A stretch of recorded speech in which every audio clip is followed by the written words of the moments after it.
ሰላም ሰላም ቅዱሳን በዓለም ዙሪያ ያላችሁ የጌታችንና መድኃኒታችን የኢየሱስ ክርስቶስ ጸጋና ሰላም በያላችሁበት ይብዛ። ወንድማችሁ ያሬድ ነኝ ከባህር ዳር።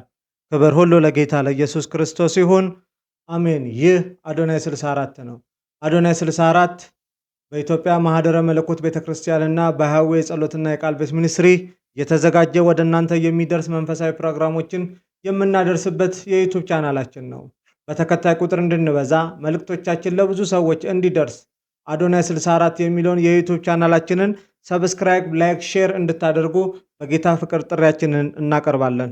ክብር ሁሉ ለኢየሱስ ይሁን፣ አሜን። ቅዱሳን እንግዲህ ባለፉት 2 ሳምንታት ስለ መጽሐፍ ቅዱስ ምንነት ስንነጋገር ነበረ። መጽሐፍ ቅዱስ ምንድነው? መጽሐፍ ቅዱስ ማን ጻፈው? መጽሐፍ ቅዱስ እነማን ጻፉት? መቼ ተጻፈ? እንደዚሁ መጽሐፍ ቅዱስ እውን የእግዚአብሔር ቃል ነው የሚሉ ርዕሶችን ተነጋግረናል። እና መጽሐፍ ቅዱስ ራሱ ምንድነው እሱ የሚለውን ነገር ስንነጋገር ነበረ። ዛሬ ደግሞ የምንነጋገረው መጽሐፍ ቅዱስ እውን የእግዚአብሔር ቃል ነው ብለን ከተነጋገርን በኋላ መጽሐፍ ቅዱስ የእግዚአብሔር ቃል ነው ብለን ካመንን በኋላ ዛሬ መጽሐፍ ቅዱስን እንደ እግዚአብሔር ቃል ተቀብለናል። 66 አሃዱ መጽሐፍ ቅዱስ የእግዚአብሔር ቃል ነው ብለናል እና ዛሬ የምንነጋገርበት ርዕስ የእግዚአብሔር ቃል እንደ ነው በሚል ርዕስ ይሆናል። እንደ ነው። ብዙ ጊዜ መጽሐፍ ቅዱሳችን ላይ እንደ የሚል ቃል አለ። መጽሐፍ ቅዱስ የእግዚአብሔርን ቃል እንደ ብሎ ይገልጸዋል። እንደ ማለት በአማርኛ ቋንቋ ውስጥ የንጽጽር ዘይቤ ነው፣ ወይንም የምሳሌ መገለጫ ነው። መጽሐፍ ቅዱስ እንደ ነው ስንል ያ እንደ የተባለውን ነገር ነው ማለት አይደለም። የእግዚአብሔር ቃል እንዲህ ነው ስንል ያን ነገር ነው ማለት አይደለም። ግን የዛን ነገር ያነጻጸርንበትን ነገር ባህሪ ምን ይላል? የተላበሰ ነው። አንድ ቦታ ላይ እንደዚህ ይላል አይደለ? የእግዚአብሔር ቃል እንደ ዝናብ እንደሆነ ይናገራል። የእግዚአብሔር ቃል ዝናብ ነው ማለት አይደለም። ግን ዝናብ ያለውን ባህሪ በሙሉ የእግዚአብሔር ቃል አለው ማለት ነው። ክብር ለኢየሱስ ይሁን። እንደ የሚለው የምን ቃል ነው ማለት ነው? የንጽጽር የምሳሌ መገለጫ ነው። መጽሐፍ ቅዱሳችን ላይም ጌታ ኢየሱስ ክርስቶስ አብዛኛው ትምህርቶቹ፣ መልእክቶቹ ምን ነበሩ? የምሳሌ ነበሩ እና ብዙ ምሳሌም ነገራቸው፣ እንዲህም አላቸው እያለ ብዙ ምሳሌ በተለይ ማቴዎስ 13 ላይ ብዙ ምሳሌዎችን ይነግራቸዋል። እንደውም አንድ ቦታ ደግሞ ደቀ መዛሙርቱ መጡና ምን አሉት? ጌታ ሆይ ስለምን በምሳሌ ትናገራለህ አሉ። እና እነኚህ እንደ የተባሉት ምሳሌያዊ መገለጫ የሆኑት ነገሮች መልእክቶቻችንን ሰዎች ዘንድ በአግባቡ እንዲደርስ እንዲረዱት በሚያውቁት ነገር በተረዱት ነገር በዛ ምሳሌ የእግዚአብሔርን ቃል ያለውን ጥቅም፣ የእግዚአብሔር ቃል ያለውን ኃይል፣ የእግዚአብሔር ቃል ማድረግ የሚችለውን ስልጣን እንዲረዱበት ነው። ዛሬ ለምሳሌ ከኔ ጋር የምናየው የእግዚአብሔር ቃል እንደ ነው ብለን እንደ ምንድን ነው ስንል እንደ ዝናብ ነው እንላለን። የእግዚአብሔር ቃል ዝናብ ነው ማለት አይደለም። የእግዚአብሔር ቃል ዝናብ የሚያሳየውን ባህሪ የእግዚአብሔር ቃል ውስጥ አለ። የእግዚአብሔር ቃል ያንን ባህሪ ያሳያል ማለት ነው። መነሻ የመጽሐፍ ቅዱስ ክፍላችን ኢሳይያስ ምዕራፍ 55 ከቁጥር 10 እስከ 11 ያለው ይሆናል። ዝናብና በረዶ ከሰማይ እንደሚወርድ ምድርንም እንደሚያረካ ታበቅልና ታፈራም ዘንድ እንደሚያደርጋት ዘርንም ለሚዘራ እንጀራንም ለሚበላ እንደሚሰጥ እንጂ ወደ ሰማይ እንደማይመለስ ከአፌ የሚወጣው ቃል እንዲሁ ይሆናል። የምሻውን ያደርጋል፣ የላኩትንም ይፈጽማል እንጂ ወደ እኔ በከንቱ አይመለስም ይላል። አሁን እግዚአብሔር ከአፌ የሚወጣው ቃል እንደምን አለ? እንደ ዝናብ ነው እንጂ የእግዚአብሔር ቃል ዝናብ ነው ማለት አይደለም። ዝናብ ያለውን ባህሪ የእግዚአብሔር ቃል ምን ይላል? የተላበሰ ነው። አንድ ዝናብ ላይ የምናገኛቸውን ባህሪያቶች በእግዚአብሔር ቃል ውስጥ እናገኛቸዋለን። ለምሳሌ ምን አለ? ዝናብ ከሰማይ ወርዶ ይላል። ዝናብ የሚወርደው ከሰማይ ነው። የእግዚአብሔር ቃልም የሚመጣው ከሰማይ ነው። እንደዚሁም ምድርን እንደሚያረካት እንደሚያጠጣት እኛም ነፍሳችን፣ መንፈሳችን፣ ስጋችን የሚረካው በእግዚአብሔር ቃል ነው። አይ ዝናብ ያለውን ባህሪ የእግዚአብሔር ቃል አለው ማለት ነው። እንደ ዝናብ ነው ሲል የእግዚአብሔር ቃል ዝናብ ሳይሆን ዝናቡ ያለው ባህሪው እግዚአብሔር ቃል ውስጥ አለ ማለት ነው። ክብር ለጌታ ለኢየሱስ ይሁን። ሌላ ቦታ ላይ ደግሞ እንደዚሁ ዘዳግም ምዕራፍ 32 ላይ እንደዚህ የሚል ቃል አለ።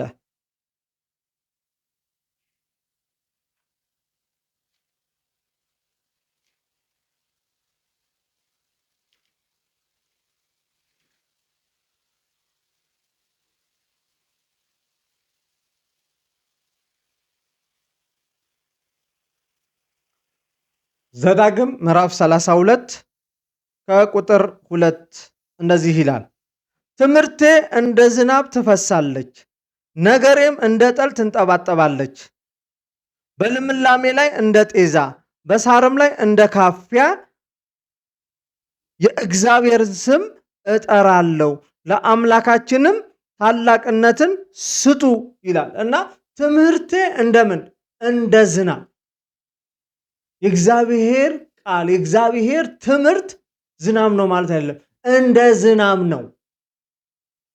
ትምህርቴ እንደምንድን ናት? እንደ ዝናብ ናት። ቀጥሎ እዚህ 4 የዝናብ ባህሪያቶችን ያሳየናል። የመጀመሪያው ትምህርቴ እንደምንድን ነው አለ? እንደ ዝናብ ነው። እዛ ኢሳይያስም ዝናብና በረዶ ከሰማይ እንደሚወርድ ምድርንም እንደሚያጠጣና እንደሚያረካ እንዳለው ከአፌ የወጣው ቃል አለ። አያችሁ፣ እዚህ ጋር እግዚአብሔር ቃሉን በምን መሰለው? በዝናብ። ዝናብ ምንድን ነው ስንል የመጀመሪያው ዝናብ ወቅታዊ ነው። ለምሳሌ በእስራኤሎች 2 አይነት የዝናብ ወቅት አለ። የመጀመሪያው የዝናብ ወቅት በጥቅምትና በህዳር ያለ ሲሆን ሁለተኛው ደግሞ በመጋቢትና በሚያዝያ ነው። ስለዚህ ዝናብ ምናዊ ነው? ወቅታዊ ነው።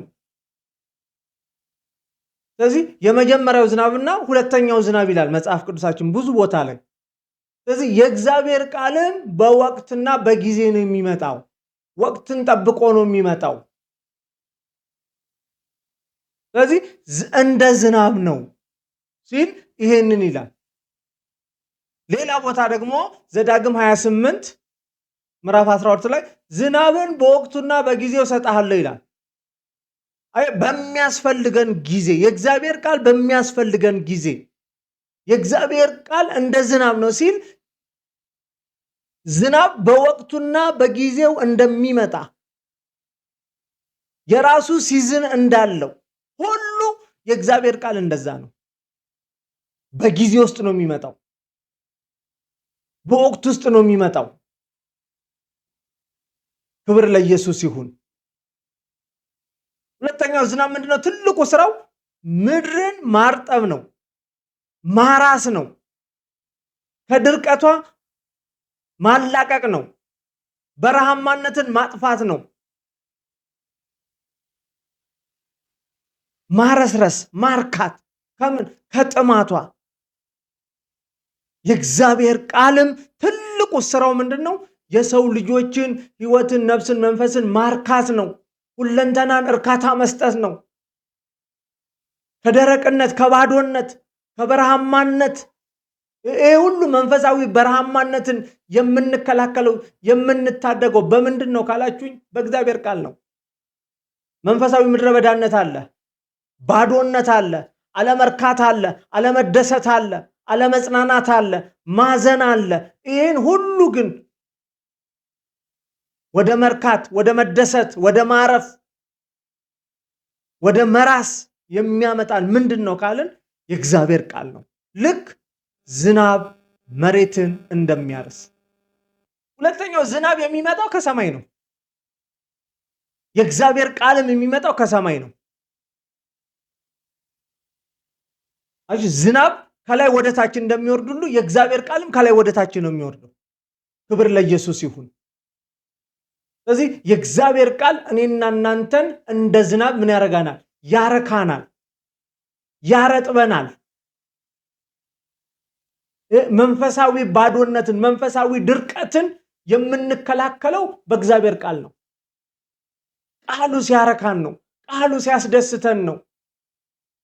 ከእግዚአብሔር ቃል ውጪ እኔና እናንተን ሊያስደስተን ሊያረካን የሚችል ምንም ነገር የለም።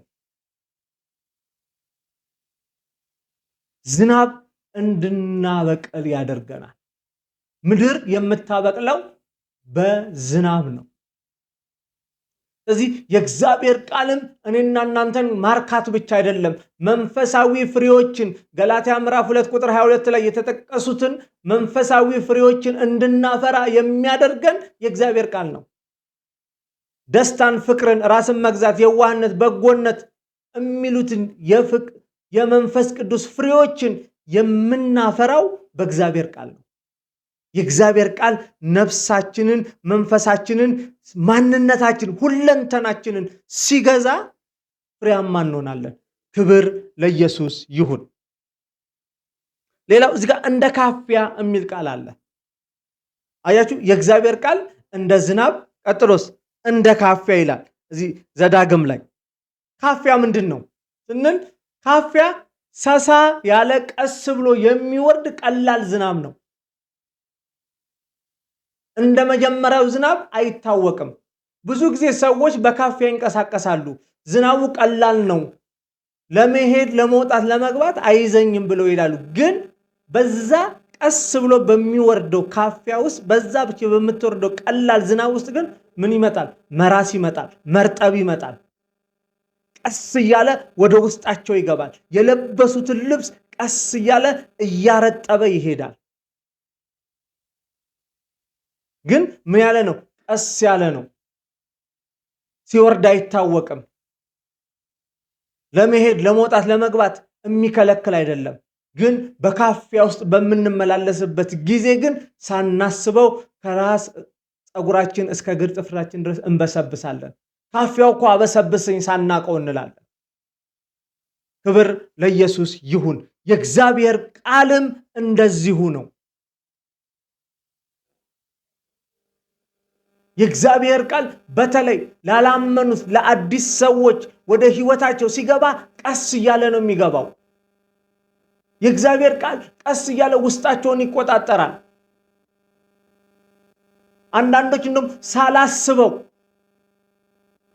ለምሳሌ ሐዋርያው ጳውሎስ ያን የሰበከውን ንጉሥ አንተ እኔንም ክርስቲያን ልታደርገኝ ነው ያለው፣ ቀስ እያለ ውስጡን ተቆጣጠረው። አያችሁ፣ የእግዚአብሔር ቃል እንደ ካፊያ ነው። ቀስ ብሎ ውስጣችንን ይቆጣጠራል፣ ውስጣችንን ያረሳል፣ ውስጣችንን እረፍት ይሰጠናል፣ ውስጣችንን ሰላም ይሰጠናል። የእግዚአብሔር ቃል እንደ ካፊያ ነው።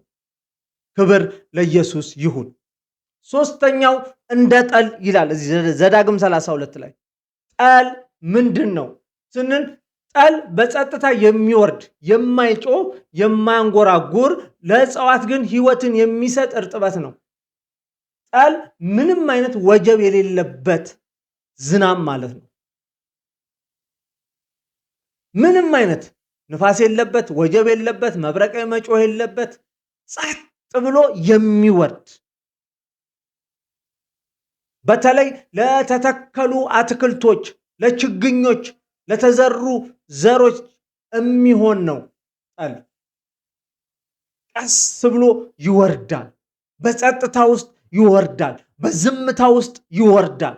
የእግዚአብሔር ቃልም በጸጥታ ውስጥ ወደኛ ይወርዳል፣ ወደ ህይወታችን ይወርዳል። ኤልያስ ትዝ ይላችኋል አይደል? በንፋስ ውስጥም አልነበረም፣ በአለት ነቃቃት ውስጥም አልነበረም፣ በዝምታ ውስጥ ግን እግዚአብሔር ነበረ ይላል። ጸጥ ብሎ ነው የሚወርደው ጠል። ምንም ማጉረምረም የለበትም፣ ምንም አይነት የንፋስ ወጀብ የለበትም።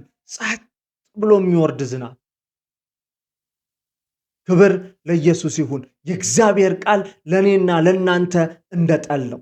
ወደ ህይወታችን በዝምታ ውስጥ በጸጥታ ውስጥ ይወርዳል፣ ውስጣችንን ያረሰርሰዋል፣ ለመንፈሳዊ እድገታችን ይጠቅመናል። የእግዚአብሔር ቃል በጸጥታ ውስጥ ሲወርድ መንፈሳዊ ህይወታችን ያድጋል፣ መንፈሳዊ ማንነታችን ይጎለብታል። ስለዚህ የእግዚአብሔር ቃል እንደ ዝናብ ነው ሲባል፣ የእግዚአብሔር ቃል እንደ ካፊያ ነው ሲባል፣ የእግዚአብሔር ቃል እንደ ጠል ነው ሲባል ለእኔና ለእናንተ መንፈሳዊ ህይወት እድገት ጠቃሚ ነው ማለት ነው። ክብር ለኢየሱስ ይሁን። እዚህ አራተኛ ምን ይላል? እንደ ጤዛ የሚል አለ። በልምላሜ ላይ እንደ ጤዛ። ጤዛ ምንድን ነው? ብዙ ጊዜ ጤዛን ታይቶ ከሚጠፋ ነገር ጋር እናየዋለን በተለምዶ ስንተረጉመው። ጤዛ ግን እንደዛ አይደለም። በማለዳ የሚታይ ትንንሽ የጠል ነጠብጣብ ነው። በተለይ በጣም ረጋ ያለ እርጥበት ነው። በማለዳ ምኖች ላይ ያደጉ ቅጠሎች ላይ ምን የሚል የሚታይ እርጥበት ነው። ይሄ ደግሞ ለምን ይጠቅማል ካላችሁኝ፣ በምን ጊዜ? በበጋ ጊዜ። ለምን? በድርቅ ጊዜ ራሳቸውን እንዲቋቋሙ። በቃ እስከ ተወሰነ ሰዓት ላይ ምን ያደርጋቸዋል? እነሱ ላይ ይሆንና ለበኋላ ፀሐዩ በሚመጣ በሚግልበት ጊዜ እነዛ አትክልቶች ራሳቸውን ምን እንዲሉ? እንዲቋቋሙ፣ ያንን የሚመጣውን ወበቅ እንዲቋቋሙ የሚያደርጋቸው ጠዋት ጠዋት የምናየው ጤዛ ነው እንጂ እኛ እንደምንተረጉመው ጠዋት ታይቶ ከሰዓት የሚጠፋ ተራ ነገር አይደለም ጤዛ። በመንፈሳዊ ሕይወታችንም የእግዚአብሔር ቃል ለሚደርስብን የትኛውም ቻሌንጅ፣ የትኛውም ተግዳሮት የምንቋቋምበት ነው። የማለዳ ስንቅ፣ የማለዳ ቀለብ የእግዚአብሔር ቃል። ክብር ለጌታ ለኢየሱስ ይሁን። ስለዚህ የእግዚአብሔር ቃል እንደምንድን ነው ካልን፣ የእግዚአብሔር ቃል እንደ ዝናብ ነው። የእግዚአብሔር ቃል እንደ ጠል ነው። የእግዚአብሔር ቃል እንደ ካፊያ ነው። የእግዚአብሔር ቃል እንደ ጤዛ ነው።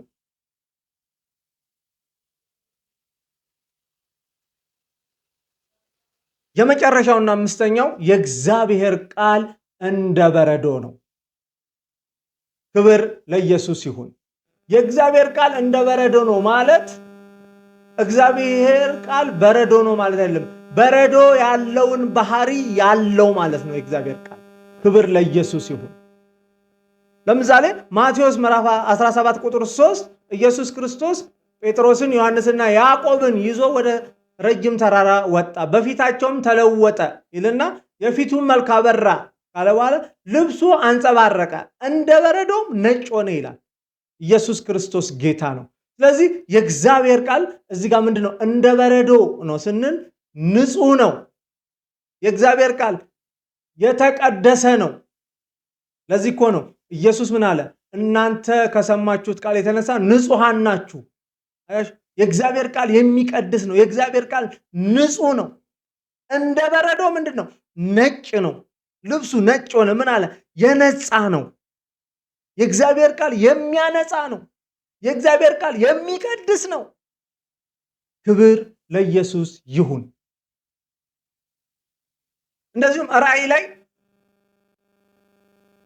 ዮሐንስ በራእይ ኢየሱስን ሲያይ ጸጉሩ እንደምንድን ነው አለ? እንደ በግ ጸጉር ነጭ ነው፣ እንደ በረዶ ነጭ ነው ይላል። አሁን እዚህ ጋር እንደ በረዶ ነጭ ነው ሲል የኢየሱስ ጸጉር በረዶ ነው እያለን አይደለም፣ ንጻቱን ነው። ስለዚህ ምን እየነገረን? ነጭ ነው ጸጉሩ እንደ በረዶ ሲል ዘመንን እየነገረን ነው፣ ዓመታትን እየነገረን ነው።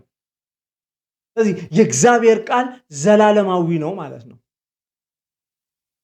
የእግዚአብሔር ቃል ምንድነው? ዘላለማዊ ነው። በሆነ ጊዜ የተገደበ አይደለም። የሆነ ጊዜ ተነስቶ የሆነ ጊዜ የሚቆም አይደለም። ክብር ለኢየሱስ ይሁን። ስለዚህ የእግዚአብሔር ቃል ዛሬ ያየነው በዝናብ ውስጥ ነው። የእግዚአብሔር ቃል እንደ ዝናብ ነው። የእግዚአብሔር ቃል እንደ ምንድን ነው? እንደ ጠል ነው፣ እንደ ካፊያ ነው፣ እንደ ጤዛ ነው፣ እንደ በረዶ ነው። ስለዚህ እነኚህ አምስቱም ነገሮች እንደ ተብሎ የተጠቀሱት ነገሮች ያላቸው ባህሪ በሙሉ የእግዚአብሔር ቃል አለው። ይሄ ለእኔና ለእናንተ የተጻፈው ምሳሌያዊ አነጋገር ነው። የእግዚአብሔር ቃልን በደንብ እንድናውቀው፣ የእግዚአብሔር ቃልን በደንብ እንድንረዳ፣ በእግዚአብሔር ቃል ውስጥ ያሉትን ምስጢራትን እንድንረዳ በምሳሌ የተነገረን ነው እንጂ የእግዚአብሔር ቃል ያ የተጠቀሰው ነገር ነው ማለት አይደለም። ስለዚህ እዚህ ኢሳይያስ ላይም ምድርን እንደሚያጠጣና እንደሚያረካት ነው ያለው። የእግዚአብሔር ቃልም እንደሚያረካን እንደሚያጠጣን። ከዛስ ዘርን ለዘሪ አያችሁ፣ የእግዚአብሔር ቃል ውጤት አለው። ዘርን ለዘሪ እንጀራንም ለበላተኛ እንደሚሰጥ ፍሬ አለው፣ ውጤት አለው ማለት ነው። የእግዚአብሔር ቃል በህይወታችን ላይ ውጤትን ያመጣል። የሚታይ ነገር የባህሪ ለውጥን ያመጣል። መንፈሳዊ ከፍታን ያመጣል። የእግዚአብሔር ቃል ዝናብ ወርዶ ከሰማይ ወርዶ ይሄን ሁሉ እንደሚያደርግ ሁሉ አለ ካፌ የሚወጣውም ቃል እንዲሁ የምሻውን ሳያደርግ በከንቱ ወደ እኔ አይመለስም አለ። ዝናብ እና በረዶ የሚሰሩትን ስራ ሁሉ ምን ይላል? ይሰራል። ክብር ለኢየሱስ ይሁን። እዚህ በረዶ የሚለው ላይ አንድ ነገር ልጨምርላችሁ። በረዶ ሌላ ቦታ የምን ምልክት ነው? የቅጣት ምልክት ነው። እግዚአብሔር ሲቀጣ በበረዶ ይቀጣል። እግዚአብሔርም ብሎናል በቃሉ እንደሚቀጣል። የእግዚአብሔር ቃል ይቀጣል። እኔ አልፈርድባችሁም። የሰማችሁት ቃል እሱ ምን ይላል? ይፈርድባችኋል። በረዶ የቅጣትን ምሳሌ ነው። በተለይ ሰብል ላይ ምን ላይ በረዶ ሲወርድ እናያለን፣ ሲያራግፍ እናያለን፣ ሲያጠፋ እናያለን። ሰዎች ከቅዝቃዜ የተነሳ ሲሞቱ እናያለን። በረዶ የቅጣትን ምልክት ነው። የንጽህናም የቅድስናም የዘመንም የዕድሜም ምሳሌ እንደሆነ ሁሉ ደግሞ የቅጣት የፍርድም ምልክት ነው። ስለዚህ ወገኖቼ የእግዚአብሔር ቃልን እንደ ዝናብ ዕለት ዕለት እናንብበው። ሁል ጊዜ የእግዚአብሔር ቃል ላይ ትኩረት እናድርግ፣ እናንብብ፣ እናጥና። ነፍሳችንን በእግዚአብሔር ቃል እንሙላት። ለምን? ዝናብ ከሰማይ ወርዶ ምድርን እንደሚያረሰርሳት የእግዚአብሔር ቃል እኔና እናንተንም ያረሰርሰናል። መንፈሳዊ እድገታችንን ከፍ ያደርጋል። እግዚአብሔር በቃሉ ይናገረናል። እግዚአብሔር በቃሉ ይመራናል። ክብር ለኢየሱስ ይሁን። እግዚአብሔር አምላክ ዘመናችሁን ይባርክ። አሜን። ይህንን ጸሎት ከኔ ጋር አብረን እንጸልያለን። ጌታ ኢየሱስ ክርስቶስ ሆይ እኔ ኃጢአተኛ ስለሆንኩ ምሕረትህ ያስፈልገኛል። ኃጢአትን ይቅር ማለት የምትችል አንተ ብቻ እንደሆንክ አምናለሁ። ወደ ልቤ እንድትገባ ኃጢአቴንም ይቅር እንድትልና የሕይወቴ ገዢ እንድትሆን እለምንሃለሁ። ሰይጣንን፣ ዓለምን ክጃለሁ። አንተን የሕይወቴ ገዢ አድርጌ ሾሜያለሁ። ከኃጢአቴም ስላዳንከኝ ስሜንም በሕይወት መጽሐፍ ስለጻፍከው ልጅህም ስላደረግከኝ አመሰግንሃለሁ። አሜን። ይህንን ጸሎት ስለጸለዩ ወደ እግዚአብሔር ቤተሰብ ተቀላቅለዋል። ከላይ በስክሪኑ ላይ በምትመለከቱት ስልክ ቁጥር ደውሉልን። ምን ማድረግ እንደሚገባችሁ የምክር አገልግሎት እንሰጣችኋለን። እግዚአብሔር አምላክ ዘመናችሁን ይባርክ።